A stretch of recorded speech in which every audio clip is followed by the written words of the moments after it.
Alright guys, welcome back to another World of Tanks video. Today, it is part 2 of Team Clash Highlights, which I started with my last video where we had a battle in the ST2 and a battle in the Leopard.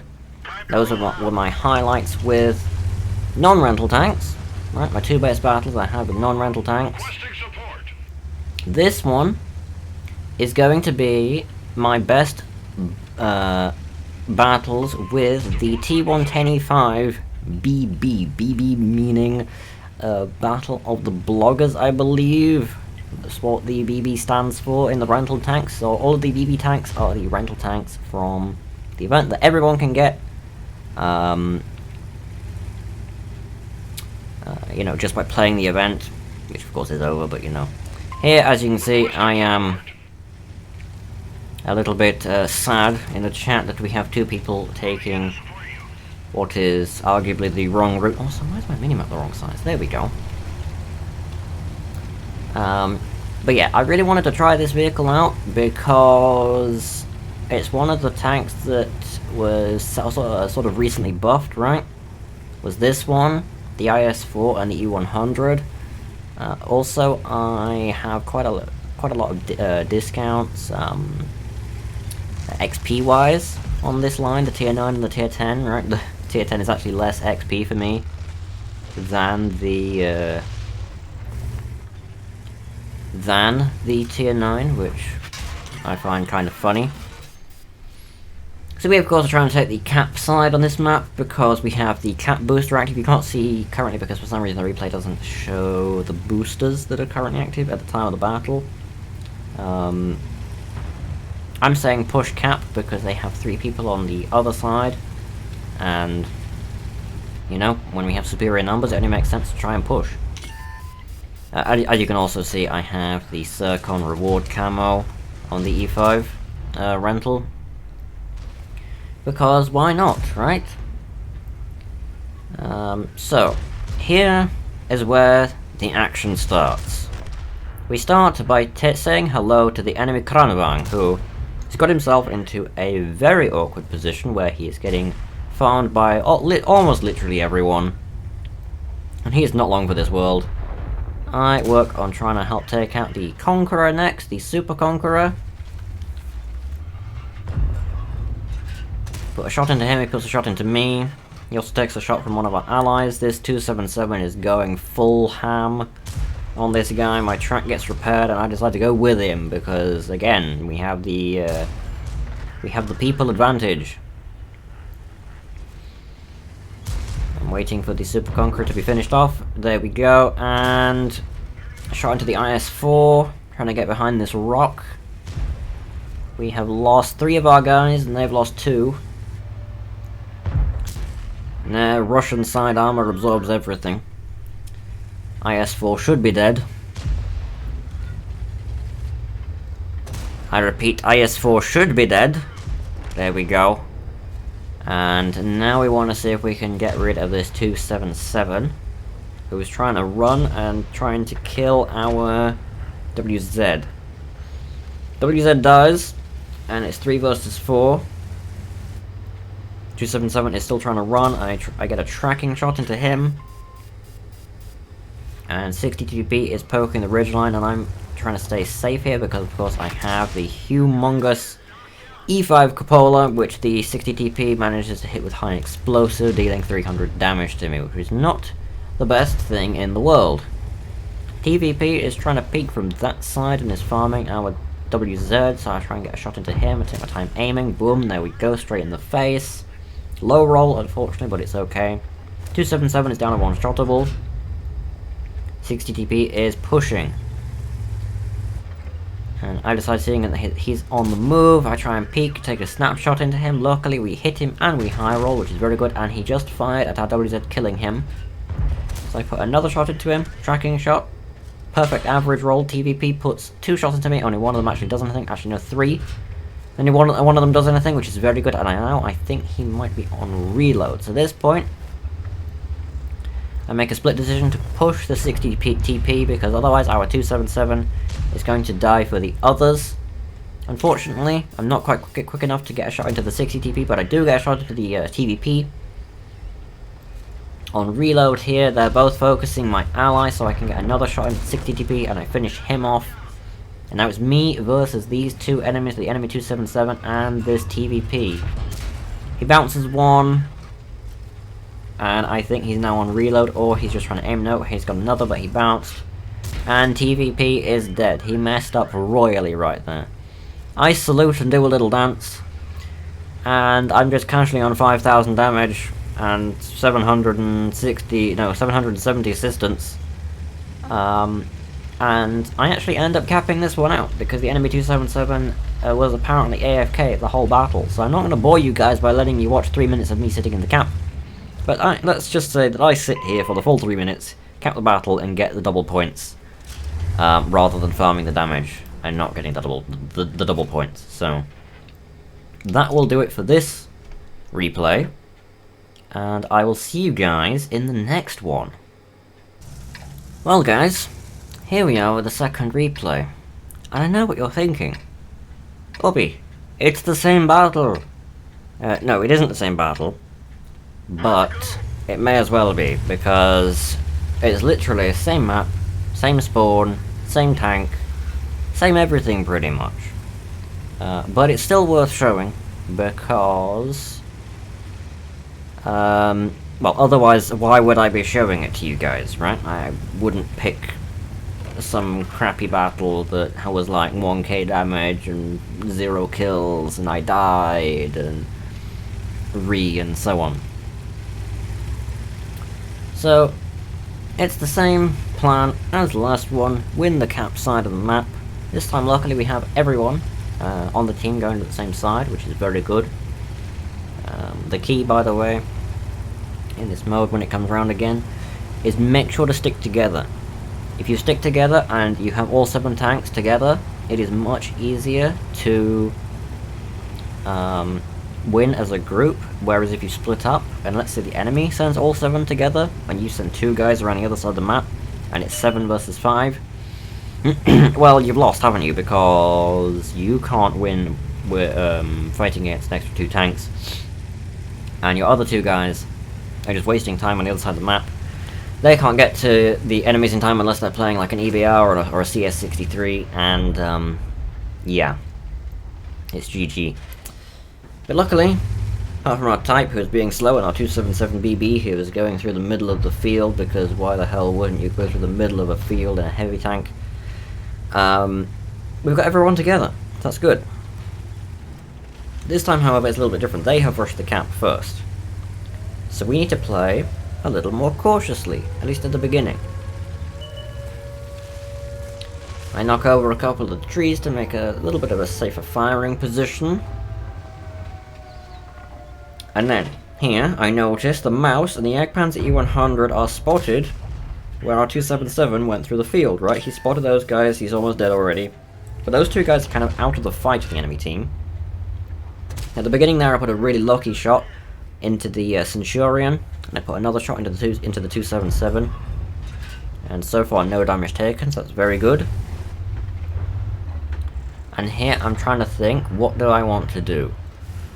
We need our team to go in as a group, but they're not, and we're already down 1 tank. But I decide to try peeking forward a little bit. I put a shot into the Centurion. Somehow I wasn't spotted before I shot there, which I find quite unusual.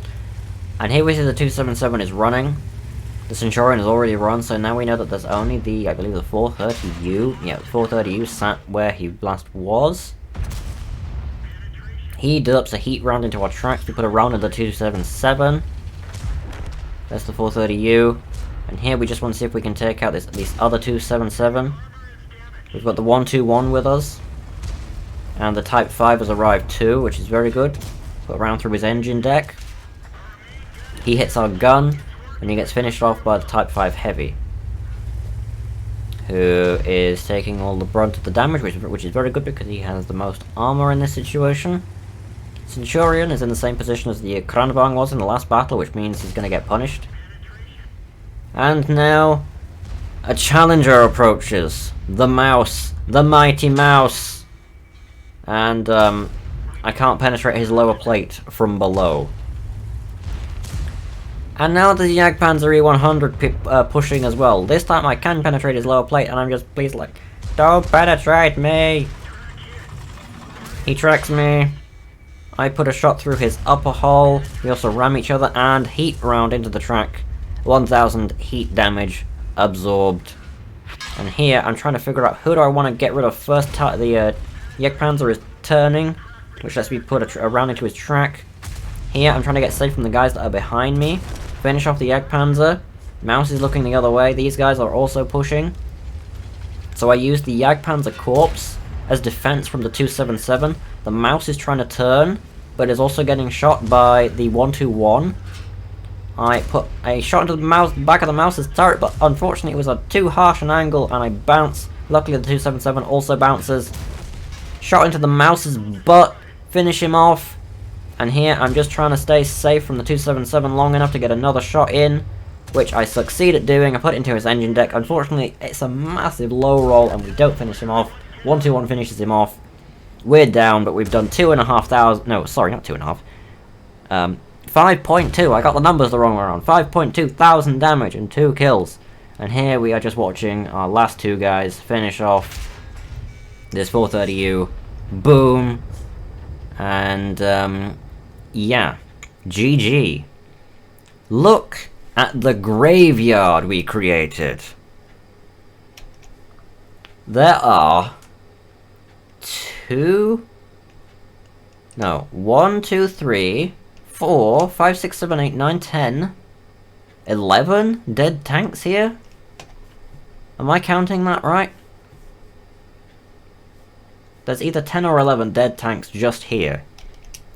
Which is like almost everyone off of both teams.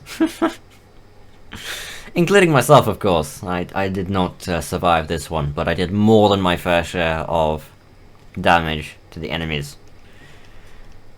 That was an interesting one. Like, just rewatching that and just commentating on it, boy was that an intense one. But yeah. Let's go ahead and check out the post-game stats now for both of these battles.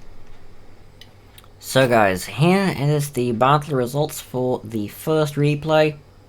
Just 10 off, 5,000 damage, 2 kills, 1.2, almost 1.3 blocked, 8 critical hits apparently. Gun, track, gunner, track, driver, track, lots of tracks. I wonder why. Apparently we got 769 spotting as well on the IS-4. Interesting.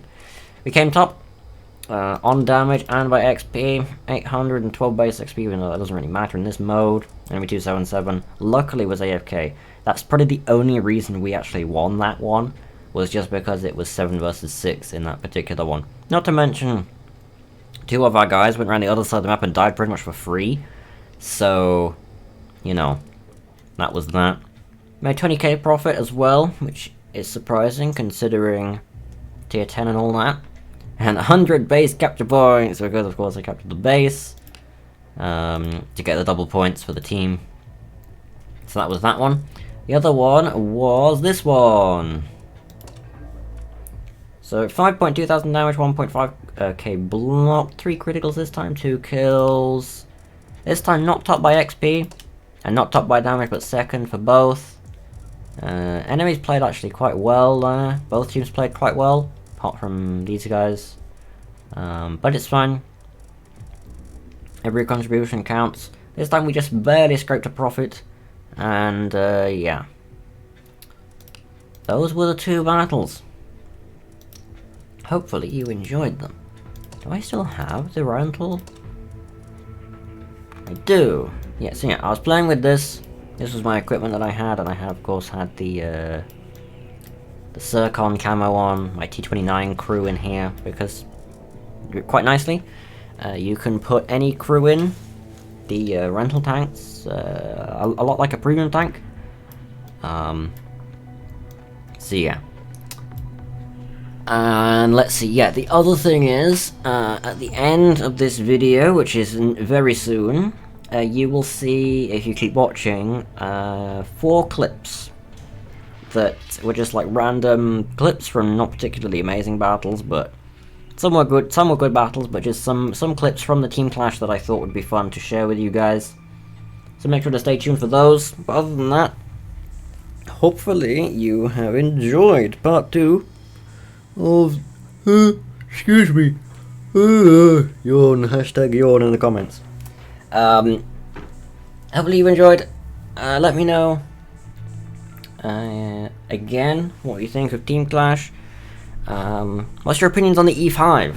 Because, especially since the buff, because I still think, apart from the mobility and slightly more trollish armor, it is still just a worse Super Conqueror.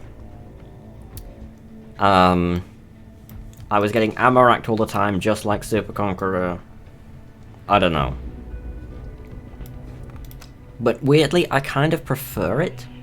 And I think it's just the mobility. Just feeling a little more mobile, but still having the amazing accuracy and DPM. Feels very good. It's also more balanced than the Super Conqueror in a way, right? Because the cupola that you can... If you're playing with tier 10 or tier 9, you can penetrate this with standard rounds. It's decently tough against standard rounds at times, but more often than not, if you aim low and try and hit right in this bit, that's the weakest point of this cupola, because other than that, it's quite curved and quite trollish. Right, you've got this curve here, you've got this curve here, but right there, that's the weakest point because it's the flattest, right? So you aim right there. If you shoot high, you're not going to pen. If you shoot... Actually, if you shoot low, you can pen down here as well, because that's quite flat, but yeah. The hull is way more trollish than the Super Conqueror, because Super Conqueror, this lower plate, is made of paper. Plus, the entire thing is made out of ammo rack, and this thing also seems to be made out of ammo rack. But yeah, stay tuned for the clips. Other than that, leave a like if you've enjoyed, comment if you wish, subscribe if you have not already. And I'll see you all in the next video, which should be the EBR highlights that I mentioned in the last one. If you watched that, go and watch that one as well. But until then, tally-ho!